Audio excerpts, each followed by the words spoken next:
The Titanic model you see here, built by local master builder Ben McLeod, is the product of about 2,000 hours over 3 years.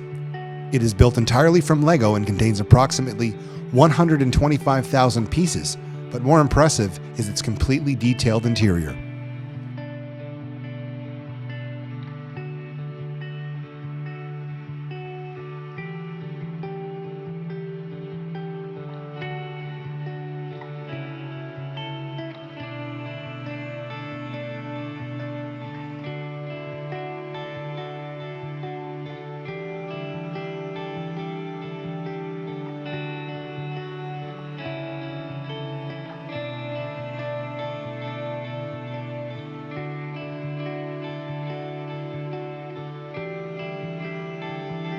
The boat deck was the topmost of the 10 decks on the Titanic.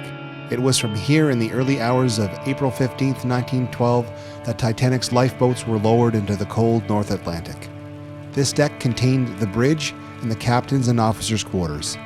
The entrance to the first-class grand staircase and gymnasium were located midships, along with the raised roof of the first-class lounge, while at the rear of the deck were the roof of the first-class smoke room and the relatively modest second-class staircase entrance. The A deck was reserved for first-class passengers and contained luxurious staterooms and cabins, a lounge, a reading and writing room, a smoke room, a cafe, and a palm court.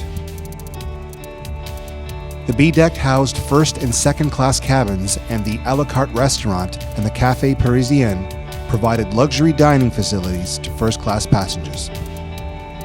The C deck, also known as the shelter deck, contained mostly crew bunks in the bow, first and second class berths in midship, and third class in the stern.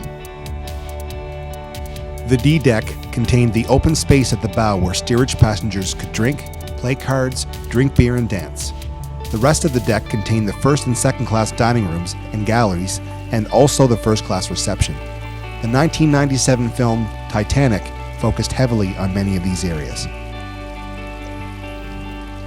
The E deck was mostly for crew bunks and had a long uninterrupted passage affectionately known as Scotland Road. This passage allowed water to flow uninterrupted on the port side during the sinking. The F deck included the store, fireman's workspace, and cargo, the squash racket court, soiled linen room, and the linen drying room.